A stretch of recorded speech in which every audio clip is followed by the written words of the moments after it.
Welcome to Soggy Field Farms. I want you to, Marcus said you might be able to help us out. We're trying to get some porches done out on the on this house so that we can divert water from the roof, create sun. You can see that there's a lot of sun coming from the south into this place, and to create more of an open space, an extension that we can sit in. One of the things we want to do is where the side is, where it's brown and you see the people standing, we want to put a screened-in porch in there that comes out almost to the, or about to the edge of the patio, and in the back of it we would put a mud room. I tell you that only because we're not going to do that now, but I just want you to be aware of that. We'd probably recess it about a foot or so, foot to 18 inches off the front of the house. So you can imagine if you're coming along, you would see the side of that with an extension coming in. The real issue for right now is trying to figure out what to do with the porches. We like to have an overhang, but we also have this nice window that we'd like to be able to maintain, either under or over, but we'd like to maintain it. If you look at the, there's a jut out that exists right here, and that jut out is 6 feet exactly.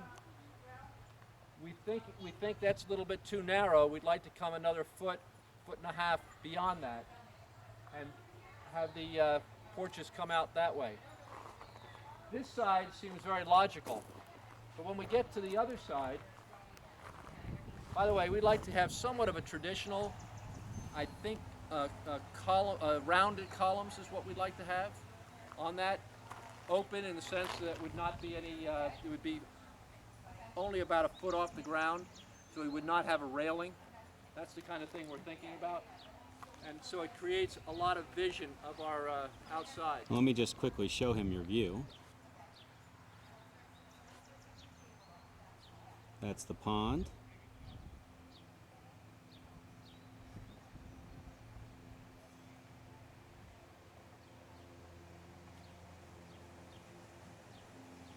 The tent's for Nick's birthday party, which starts in an hour or two. Okay, Nick, go ahead. Where it becomes more problematic is on this side, where the house is, as you see, this stone wall up about 2 feet. And the stone wall is, the house continues up about 2 feet until you see the change in the roof line.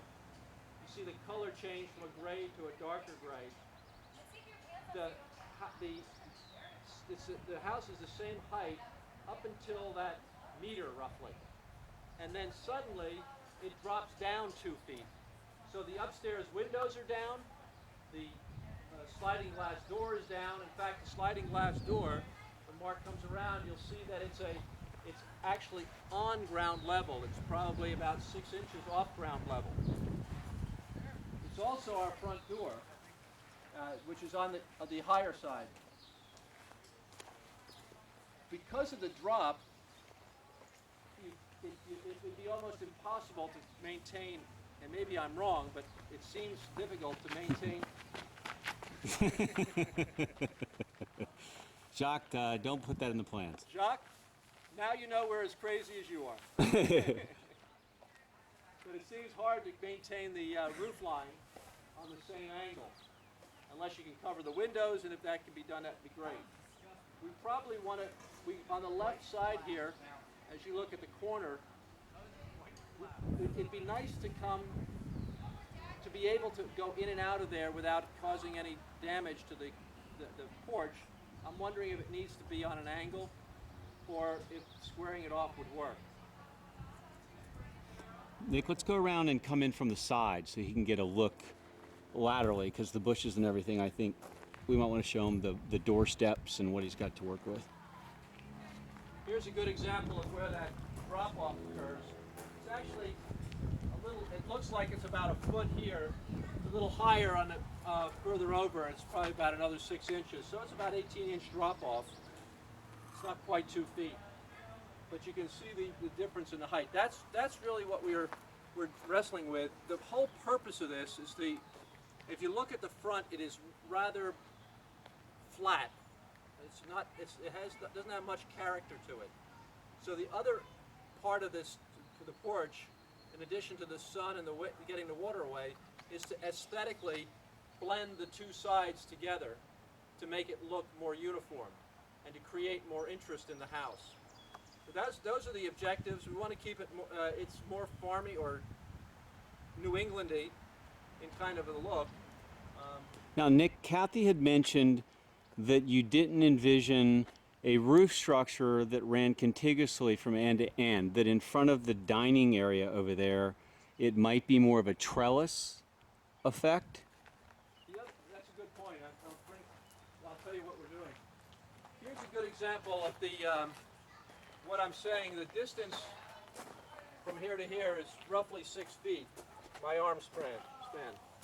If you come out here, it's another a foot and a half. We envision it coming about halfway through this patch here, but not covering the very front of the house. What we were thinking of is having a trellis or an arbor type of thing over here that would come out.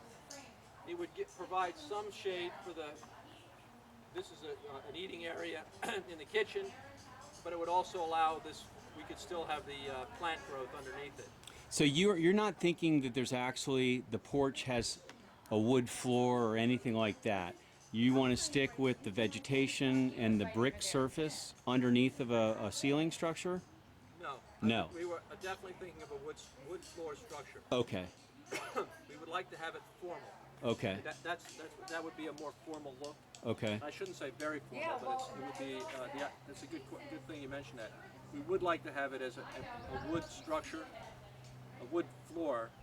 It may only be down below, right on the, almost on the ground. Uh-huh.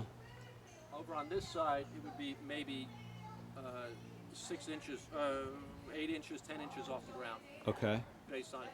It's really conceptual that we're trying to get to see how we can blend the two sides together and to create interest and as I said, the sun and the water runoff. How far out would it extend? Would the bushes and the hedges you have here now stay as they are? Yes, the whole idea is to keep this path as it is. Okay. And I would envision the porch coming no more than to here. Okay. So the porch would stop there? It would come out from the side. Okay. It would come out this far. Uh-huh. And this would be actually the porch end. Including the wood floor? Yeah. So the wood floor would stop there. It would be about a foot up here like this. Uh-huh. And you would step down onto a brick walkway or similar. Keep this walkway as is. Walk under a trellis of sorts. Having this planter right here. Uh-huh. It would be a trellis. It doesn't need to come out very far. It doesn't. It's just for shade. It would be more cantilevered than held up. Right. And then again, extending it down the thing. That So would give us all the about way down. 7.5 to 8 feet Okay. wide. So from where you're standing back towards me, it's all going to be walkway. Yeah, this would be Through here. Remain the same. Remain the same. Trellis, and then when you get to the front, the corner here at the end of the kitchen dining area, would the non-trellis roof pick back up? Yeah, so you'd have trellis from here. Uh-huh. Would run along the top of this window. Uh-huh. Between the two windows. Uh-huh. And then this would be cut off, and you'd end up having the porch probably starting about here. Okay, so the porch picks back up. It picks back up, and so it has that continuity. Okay. Let me just go over here. So this of course would go away, obviously. The what's the door structure now? Yeah.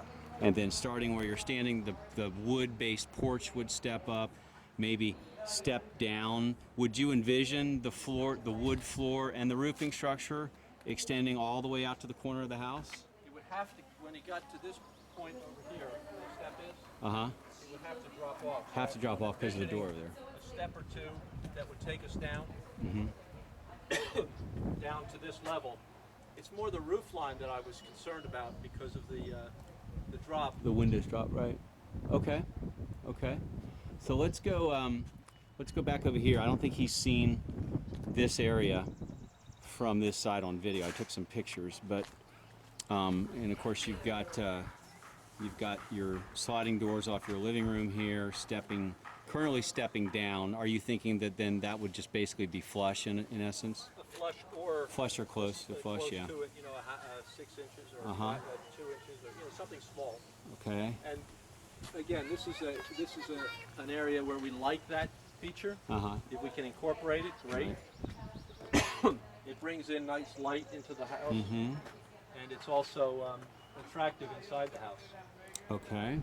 And then let me go out here and I'll just get a shot back. And so then the screen, well, let's get this, then we'll just go back to the screen porch a minute, or the indoor-outdoor room I think you're planning over there.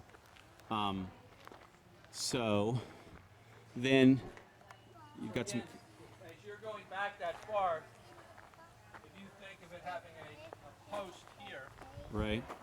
it gives you a walkway and it gives you a sitting area. You wanted to have a sitting area. Okay. Okay. All right, then now that I'm up close with the video, just so he can, even though I know you're not asking him for a drawing on that, but you at least want him to factor it in. If you wanted to draw one in, that would be great. The idea is to recess a 3-season room that would start somewhere about 1.5 feet beyond recessed, come out almost exactly where this patio is, and then come back all the way to the back. The back area would be used as a mud room, and then we come in this way, because this ends up being our main entrance to the house. Okay. And that 3-season room would have a wood floor as well, a raised wood floor? We would have some type, it might be a concrete floor. Okay. But it would be, or it could have a stone floor like this. It doesn't matter. We're not particular about that. I think more importantly is how does it fit in terms of the roof line, Right. so that it again aesthetically blends and doesn't have just a flat roof or a peaked roof when this thing is a gabled roof. Okay. And we would make it high enough so it would cover over that. We'd keep that door, and keep the height of that over there. Okay. All right. Chuck, Anything? if you can think of be creative on that, that would be wonderful. I appreciate it immensely. And your intent is you're simply trying to get a visual representation to take to the town for approval. Yes. At this point, you're not looking for formal plans, in effect. Exactly. We don't, to whatever degree you could draw them, but you don't have the measurements. By the way, if you need measurements, I'd be happy to go the length, the width, so that you can get proportions if that's something that you need, the height of the building. But the whole idea is to get a concept, use a builder to then put that into practice. I'm thinking it shouldn't be too difficult in terms of it would be footings. It would be just like doing a deck on the floor, and then the roof line with the posts would be whatever would blend properly. Okay. All right, cool. I think we've got it. And Did I talk too loudly? nope, perfect. Thanks. All right.